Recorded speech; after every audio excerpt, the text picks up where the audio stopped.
ನಮಸ್ತೆ ಸ್ನೇಹಿತರೆ, ನಾನು ನಿಮ್ಮ ನಿವಾಸ್. ಇವತ್ತು ನಾನು ಬಂದಿದ್ದೀನಿ ಒಂದು ಪ್ರಸಿದ್ಧವಾದಂಥ ಒಂದು ದೇವಸ್ಥಾನ. ಇದಿರೋದು ಮೈಸೂರು ಜಿಲ್ಲೆ ಟಿ ನರಸೀಪುರ ತಾಲೂಕು ಮೂಗೂರು ಎಂಬ ಊರು. ಈ ದೇವಸ್ಥಾನದ ಪರಿಚಯ ದೇಶೇಶ್ವರ ಸ್ವಾಮಿ. ಈ ದೇಶೇಶ್ವರ ಸ್ವಾಮಿಯಲ್ಲಿ ದೇವಸ್ಥಾನದಲ್ಲಿ ಪ್ರಸಿದ್ಧವಾಗಿರುವಂತಹ ಒಂದು ಗಣಪತಿ ವಿಗ್ರಹದ ಬಗ್ಗೆ ಪರಿಚಯ ಮಾಡಲಿಕ್ಕೆ ನಾವಿವತ್ತು ಬಂದಿದ್ದೀವಿ.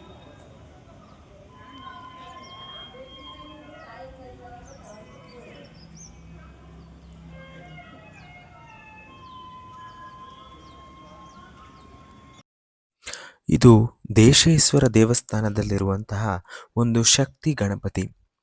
ಬನ್ನಿ, ಈ ದೇಶೇಶ್ವರ ಸ್ವಾಮಿ ದೇವಸ್ಥಾನದಲ್ಲಿರುವಂತಹ ಆ ಶಕ್ತಿ ಮಹಿಮ ಗಣಪತಿ ಬಗ್ಗೆ ತಿಳ್ಕೊಳ್ಳೋಣ. ಅಲ್ಲಿನ ಸ್ವಾಮೀಜಿ ಅದರ ಐತಿಹಾಸಿಕದ ಬಗ್ಗೆ ನಿಮಗೆ ಮಾಹಿತಿ ಕೊಡ್ತಾರೆ.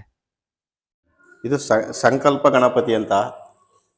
ಇದು ನೀವು ಇಷ್ಟಾರ್ಥ ಗಣಪತಿ ಅಂದ್ರೆ ನಿಮ್ಮ ಮನಸ್ಸಲ್ಲಿ ಏನಿದೆ ಅದನ್ನು ಕೇಳ್ಕೊಂಡು ಪ್ರಾರ್ಥನಾ ಮಾಡ್ಕೊಂಡು ಸಂಕಲ್ಪ ಮಾಡ್ಕೊಂಡು ಒಂದು 3 ದಪ್ಪ ಎತ್ತರೆ 3 ದಪ್ಪ ಎತ್ತುಬಿಟ್ಟು ತಿರ್ಗಾ 4ನೇ ದಪ್ಪ ನಮ್ಮ ಕೆಲಸ ಆಗುತ್ತೆ ಅನ್ನಂಗಿದೆ ನೀವು ಹಂಗೆ ಕುಂತ್ಕಪ್ಪ ಅಂತ ಎತ್ತರೆ ಅದು ಹಂಗೆ ಕುಂತ್ಕೋತದೆ.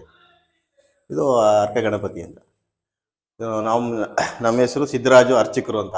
ಕತ್ಲೆ ಮನೆ ಸಿದ್ದೇಶ್ವರ ಅಂತ ಸುಮಾರು ಒಂದು 60 ವರ್ಷದ ಮೇಲ್ಪಟ್ಟಿಂದ ಇದೆ. ಆದರೆ ಈಗ ಇದು ಜೊತೆ ಆ ಕಡೆ ಈ ಕಡೆ ಅಷ್ಟಭೈರವ ಅಂತ ಇದೆ. ಅಷ್ಟಭೈರವ ಕತ್ಲಮನೆ ಸಿದ್ದೇಶ್ವರ ಅಂತ ಇದೆ. ಇದು ಗಣಪತಿ ಕೈ ಮುಕ್ಕಂದು ನಮ್ಮ ಮನಸ್ಸಲ್ಲಿ ಏನು ಕೇಳ್ಕೊತೀವಿ ಆ ಕೆಲಸ ಕಾರ್ಯಗಳಾಗಲಿ ಅಂದ್ಬಿಟ್ಟು ಪ್ರಾರ್ಥನಾ ಮಾಡ್ಕೊಂಡು ನಿಮ್ಮ ಮನಸ್ಸಲ್ಲಿ ಏನಿದೆ ಒಂದು 10 ರೂಪಾಯಿ 11 ರೂಪಾಯಿ ಕಾಣಿಕೆ ಇಟ್ಬಿಟ್ಟು 21 ನಮಸ್ಕಾರ ಪ್ರಾರ್ಥನಾ ಮಾಡ್ಕೊಂಡು ಆ ಭಗವಂತನ ಬೇಡ್ಕ ಪ್ರಾರ್ಥನಾ ಮಾಡ್ಕೆತ್ತರ ನೀವೇನು ಕೇಳ್ಕೊತೀರಿ ಅದು ಕೆಲಸ ಆಗುತ್ತೆ.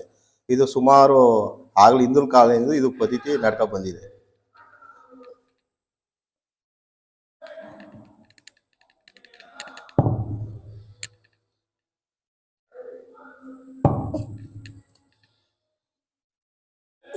ಇದು ನಮ್ಮ ಕೆಲಸ ಆಗಲಿ ಅಂತ ನಮ್ಮ ಕೆಲಸ ಆಗುತ್ತೆ ಅಂದ್ರೆ ಬತ್ತದ ಈಗ ಬತ್ತು ತಿರ್ಗಾ ನಮ್ಮ ಕೆಲಸ ಆಗಂಗಿದ್ರೆ ನೀನು ಹಂಗೆ ಕುಂತ್ಕಪ್ಪ ಬರಬಾರ್ದು ಅಂದ್ಬಿಟ್ಟು ಕೈ ಮುಕ್ಕಂದು ಹಂಗೆ ಎತ್ತರ ಅದು ಹಂಗೆ ಕುಂತ್ಕತ್ತದೆ ನೋಡಿ, ಹಂಗೆ ಕುಂತ್ಕತ್ತದೆ ಅಷ್ಟೇ ಅದು.